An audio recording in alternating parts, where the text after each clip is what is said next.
Alright guys, so we're going to talk about concavity today. We haven't seen this word concavity, but it's a little bit of a newer word for us. And it's going to be related to the second derivative. So I have three graphs here. In black, we have the first derivative. This is, or not the, sorry, the original, our function. This is just our graph. And then in blue, we have the first derivative, which is saying how is our function, how is our original changing? How is its slope changing? Is it increasing or is it decreasing? And then the second derivative goes back and says, how is the slope changing? So is my slope, is my first derivative increasing or decreasing? Which, if we're talking about the original, that's saying, is the slope of my graph getting bigger? Is it increasing? Or is the slope getting smaller? Is it decreasing? So with that, we're going to go and just quick review the critical points. So we learned about those before, but the critical points or where my derivative is equal to 0 or undefined. So in this case, where the derivative is equal to 0. If we go back, we can see the derivative is equal to 0. Our graph changes from it was increasing, gets here, decreasing, decreasing. It continues to decrease until we get there, and then it switches back to increasing. So that's our critical point, when the derivative is equal to 0. Now, if we now transition and now we start looking at my first derivative, well, this first derivative is decreasing, and right there, the derivative of the derivative, so the second derivative, is equal to 0. If we look at the second derivative, is equal to 0 at that point. And going back up to the original, we'll look at what that means. But the derivative is equal to 0 there. We call that an inflection point. So we'll get the definitions of that later. But what I want to think about is the second derivative. What is the second derivative telling me about my original graph? And so the second derivative, if we look at, this is where the second derivative is equal to 0. How is the left side of my graph, this original graph, how is this left side different from the right side?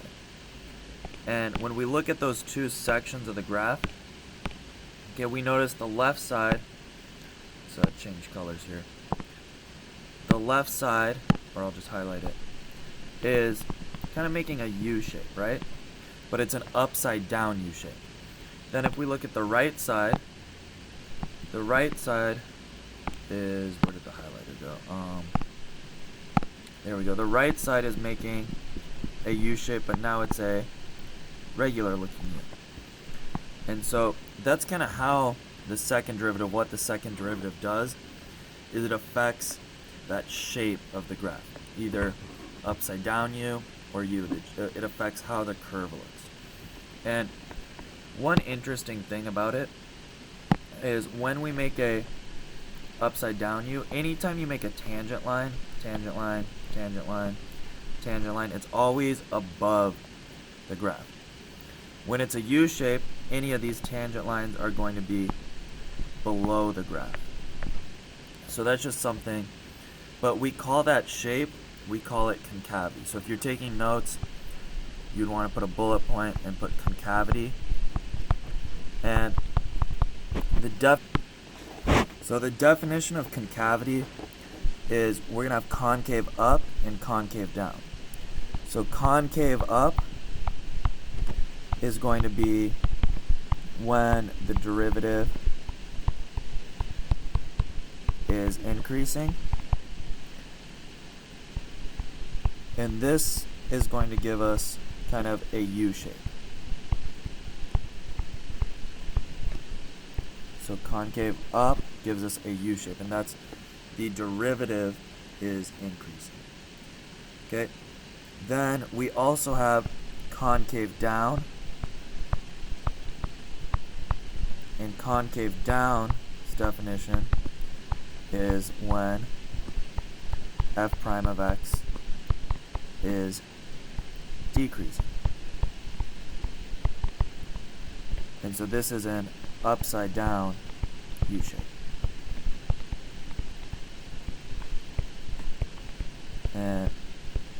that one will be in that section.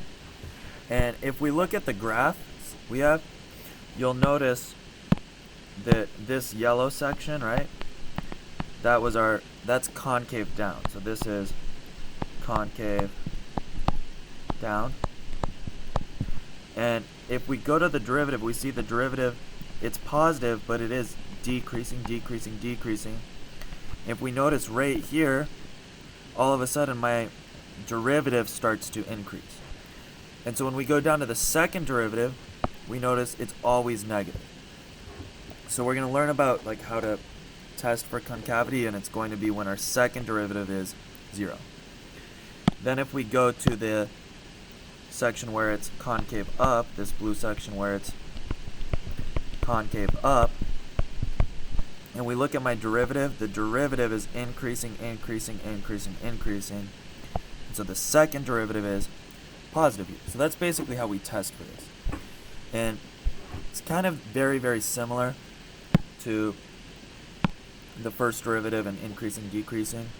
So we basically say when f double prime, our second derivative of x, is greater than 0, our graph is concave up.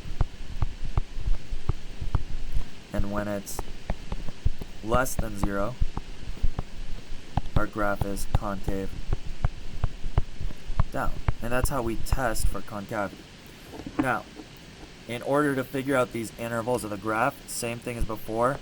The first step is to basically find f double prime of 0 and set it equal, f prime of x and set it equal to 0.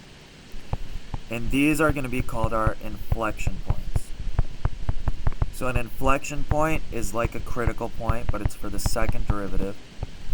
And an inflection point is when f double prime, our second derivative, is equal to 0, or when that second derivative does not exist. That's an inflection point. And at inflection points, a lot of times the graph will change concavity. Not always, but a good number of times. So if we have some graph, after we do that, then we just test the intervals for positive or negative. So we'll do one example, and then I'll make a second video where I do some more examples. But if I have f of x, so example, f of x equals, say, 4x cubed plus 4x cubed plus 12 x squared minus 36x plus 50, and the question said find where f is concave up. So what we're going to do is we're going to find the second derivative first, first derivative and then second derivative. So the first derivative here is 12x squared plus 24x minus 36. And if we wanted to find, increasing, decreasing, we could do that. We would set it equal to 0 and, solve. I'm not going to really do that, but if you do it on your own, you would get the points negative 3 and 1. And then you could test those intervals, and when you test the intervals, you should get positive, negative, positive. So if you were doing this, that would be increasing, decreasing, increasing. So this is first derivative. This is from what we were doing yesterday. That would be a relative max, and we would have a relative minimum there. Now this is not what we're doing today. We're looking for concave up, but a lot of times these questions go together. So this would kind of be the first step. Then the second step would be then to take the second derivative. So now we take the second derivative, which is the derivative of the derivative. So we're taking now the derivative of that. 12x squared gives us 24x plus 24 equals 0. And then you can factor that. 24 times x plus 1 equals 0. So x equals -1. Now that is my inflection point. And now we do the same thing as we did on the first derivative. We make a number line at that inflection point at -1. We plot that.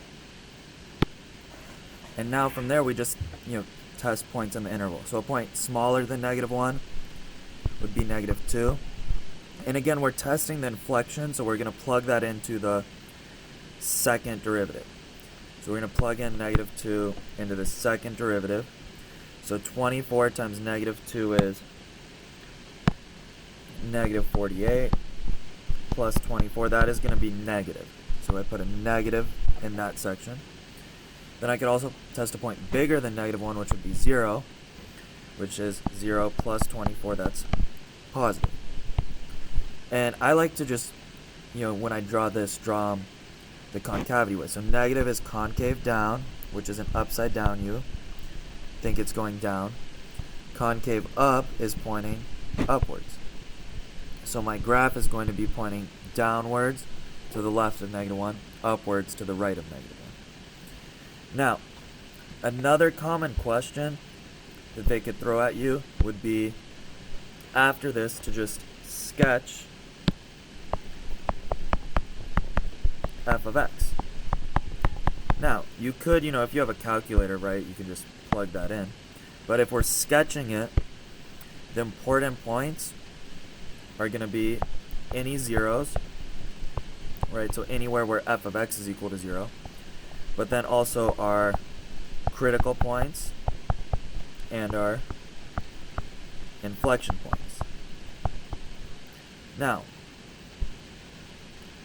in this example, I'm not going to worry about, where is my graph, negative or 0 or whatever. I'm just going to worry about the critical points, right, the first derivative, and the inflection point. So if I'm graphing this, right, we know the critical points of -3 until -3. So 1, 2, 3 until -3.